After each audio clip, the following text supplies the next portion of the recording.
Hello friends, welcome to my YouTube channel. ಇವತ್ತಿನ ವಿಡಿಯೋದಲ್ಲಿ ಬೆಳಗಿನ ಬ್ರೇಕ್ಫಾಸ್ಟ್ಗೆ ಪಟಾಪಟ್ ಅಂತ ಕೇವಲ ಒಂದು 10 ನಿಮಿಷದಲ್ಲಿ ರೆಡಿ ಮಾಡ್ಕೋಬೋದಂತಾದ 2 ಬಗೆಯ ರೈಸ್ ರೆಸಿಪಿಗಳನ್ನ ಶೇರ್ ಮಾಡ್ತಾ ಇದ್ದೀನಿ. ಬನ್ನಿ ಕ್ಯಾಪ್ಸಿಕಮ್ ರೈಸ್ ಬಾತ್ ಹಾಗೂ ಕ್ಯಾಪ್ಸಿಕಮ್ ಚಿತ್ರಾನ್ನ ಯಾವ ರೀತಿ ಮಾಡೋದು ಅಂತ ನೋಡ್ಕೊಳ್ಳೋಣ. ಮೊದಲು ನಾನಿಲ್ಲಿ ಕ್ಯಾಪ್ಸಿಕಮ್ ರೈಸ್ ಬಾತ್ ರೆಸಿಪಿನ ಶೇರ್ ಮಾಡ್ತಾ ಇದ್ದೀನಿ. ಕ್ಯಾಪ್ಸಿಕಮ್ ರೈಸ್ ಬಾತ್ನ ರೆಡಿ ಮಾಡ್ಕೊಳ್ಳೋದಕ್ಕೆ ನಾನಿಲ್ಲಿ ಒಂದು ಬೌಲ್ಗೆ 2 ಕಪ್ನಷ್ಟು ರೈಸ್ನ ಸೇರಿಸ್ಕೊಳ್ತಾ ಇದ್ದೀನಿ. ರೈಸ್ನ ಸೇರಿಸ್ಕೊಂಡಿದ ನಂತರ ಒಂದು 2 ರಿಂದ 3 ಸಾರಿ ನೀಟಾಗಿ ವಾಶ್ ಮಾಡಿ ಅಕ್ಕಿ ಮುಳುಗುವಷ್ಟು ನೀರನ್ನು ಸೇರಿಸಿ ಒಂದು 10 ನಿಮಿಷಗಳ ಕಾಲ ಇದನ್ನು ಚೆನ್ನಾಗಿ ನೆನೆಲಿಕ್ಕಿಡ್ತಾ ಇದ್ದೀನಿ. ಈ ರೀತಿ ರೈಸನ್ನು ನೆನೆಸ್ಕೊಳ್ಳೋದ್ರಿಂದ ರೈಸು ತುಂಬ ಸಾಫ್ಟಾಗಿ ಬರುತ್ತೆ. ನಂತರ ನಾನಿಲ್ಲಿ ಗ್ಯಾಸ್ ಸ್ಟವ್ನ ಆನ್ ಮಾಡಿ ಒಂದು ಕುಕ್ಕರ್ ಇಟ್ಕೊಂಡಿದ್ದೀನಿ.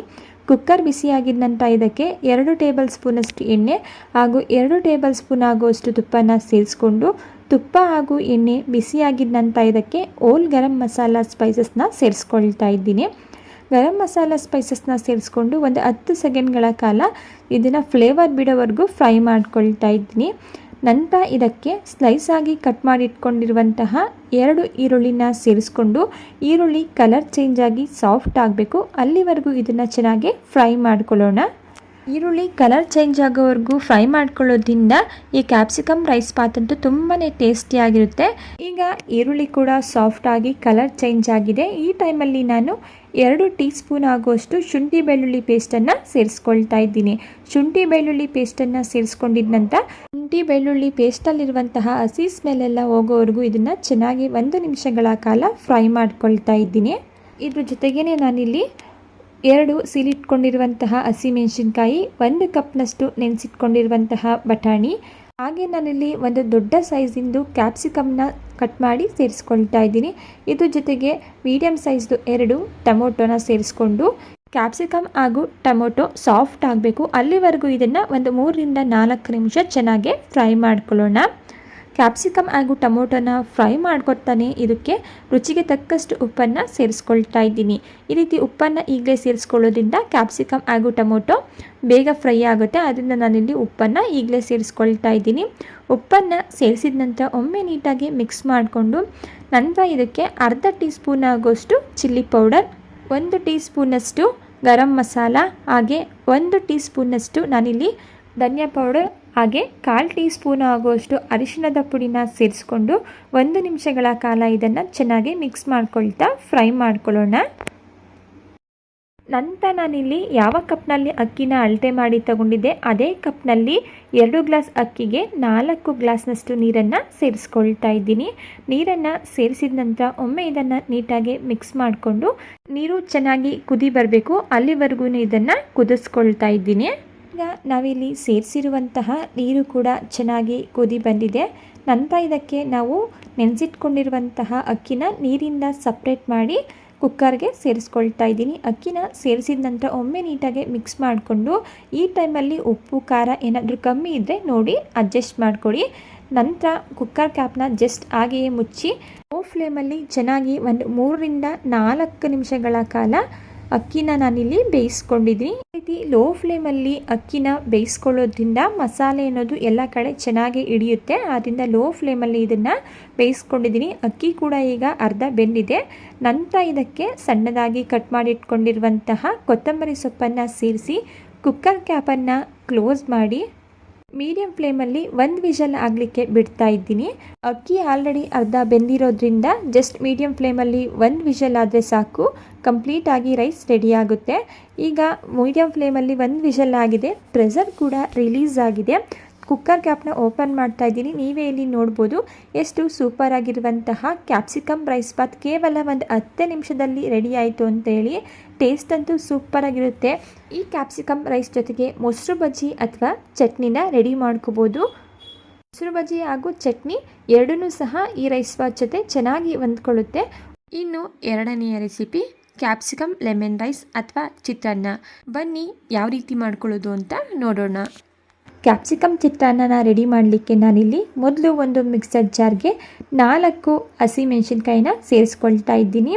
ಇದ್ರ ಜೊತೆಗೆ ಒಂದು 5 ಎಸಳಷ್ಟು ಬೆಳ್ಳುಳ್ಳಿ, 1 ಇಂಚಷ್ಟು ಶುಂಠಿ, ಸ್ವಲ್ಪ ಕರಿಬೇವಿನ ಸೊಪ್ಪು, ಹಾಗೆ ಸ್ವಲ್ಪ ಕೊತ್ತಂಬರಿ ಸೊಪ್ಪು, 3 ಟೇಬಲ್ ಸ್ಪೂನ್ ಆಗುವಷ್ಟು ತೆಂಗಿನಕಾಯಿ ತುರಿ, 1/4 ಟೀ ಸ್ಪೂನಷ್ಟು ಅರಿಶಿಣದ ಪುಡಿ ಇಷ್ಟನ್ನು ಸೇರಿಸಿ ಯಾವುದೇ ರೀತಿಯ ನೀರನ್ನು ಸೇರಿಸದೆ ಈ ರೀತಿ ಇದನ್ನು ಕ್ರಾಸ್ ಆಗಿ ಗ್ರೈಂಡ್ ಮಾಡ್ಕೋಬೇಕಾಗುತ್ತೆ. ನೋಡ್ತಾ ಇದ್ದೀರಲ್ವಾ, ಇಷ್ಟು ಕ್ರಾಸ್ ಆಗಿ ನಾವು ಗ್ರೈಂಡ್ ಮಾಡ್ಕೋಬೇಕಾಗುತ್ತೆ. ಈಗ ಇದನ್ನು ಪಕ್ಕಕ್ಕೆ ಇಟ್ಕೊಳ್ಳೋಣ. ನೆಕ್ಸ್ಟ್ ನಾನಿಲ್ಲಿ ಒಂದು ಪ್ಯಾನ್ ಇಟ್ಕೊಂಡಿದ್ದೀನಿ. ಪ್ಯಾನ್ ಬಿಸಿಯಾಗಿದ್ದ ನಂತರ ಇದಕ್ಕೆ 2 ಟೇಬಲ್ ಸ್ಪೂನ್ ಆಗುವಷ್ಟು ಎಣ್ಣೆನ ಸೇರಿಸ್ಕೊಳ್ತಾ ಇದ್ದೀನಿ.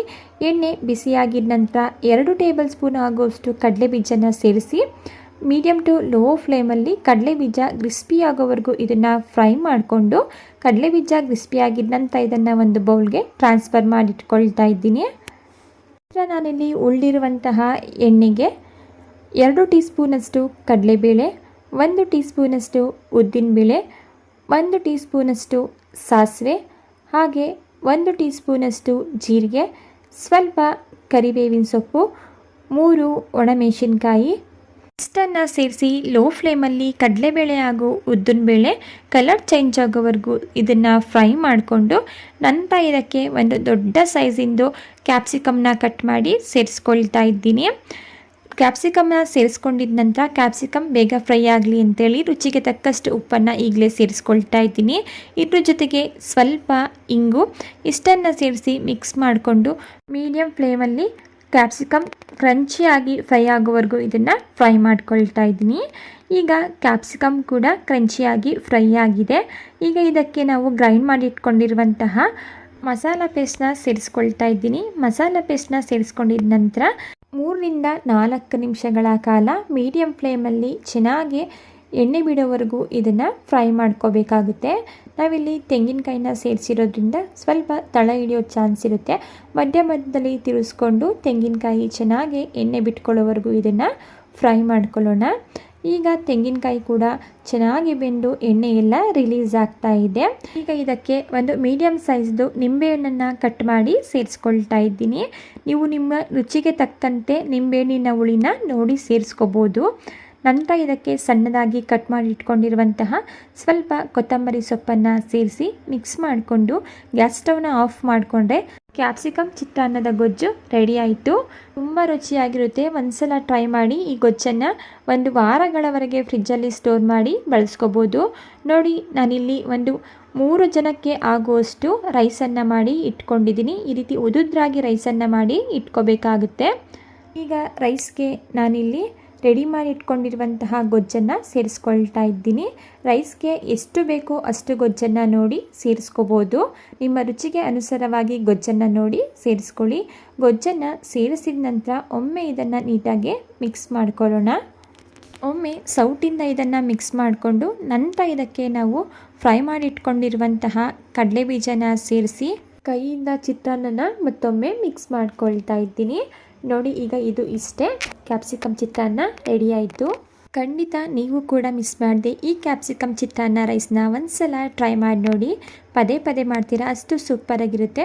ಈಗ ರೆಡಿಯಾಗಿರುವಂತಹ ಕ್ಯಾಪ್ಸಿಕಮ್ ಚಿತ್ರಾನ್ನ ನಾನಿಲ್ಲಿ ಒಂದು ಪ್ಲೇಟ್ಗೆ ಸರ್ವ್ ಮಾಡ್ಕೊಳ್ತಾ ಇದ್ದೀನಿ. ಟೇಸ್ಟಲ್ಲಿ ಯಾವುದೇ ರೀತಿಯ ಕಾಂಪ್ರಮೈಸ್ ಇರೋದಿಲ್ಲ. ಓಕೆ ಫ್ರೆಂಡ್ಸ್, ಇವತ್ತಿನ ಕ್ಯಾಪ್ಸಿಕಮ್ ಚಿತ್ರಾನ್ನ ರೆಸಿಪಿ ನಿಮಗೆ ಇಷ್ಟ ಆಗಿದೆ ಅಂತ ಭಾವಿಸ್ತಾ ಇದ್ದೀನಿ. ಇಷ್ಟ ಆಗಿದ್ದರೆ ಈ ರೆಸಿಪಿಗೆ ಒಂದು ಲೈಕ್ ಮಾಡಿ. ಇದೇ ರೀತಿ ಸಿಂಪಲ್ ಹಾಗೂ ಟೇಸ್ಟಿ ರೆಸಿಪಿಗಳು ನಿಮಗೆ ಬೇಕು ಅಂದರೆ ನೀವು ಮಾಡಬೇಕಾಗಿರೋದು ಇಷ್ಟೇ. ದಯವಿಟ್ಟು ಚಾನಲ್ನ ಸಬ್ಸ್ಕ್ರೈಬ್ ಮಾಡಿಕೊಂಡು ಚಾನಲ್ಗೆ ಸಪೋರ್ಟ್ ಮಾಡೋದನ್ನು ಮರಿಬೇಡಿ. Thank you for watching.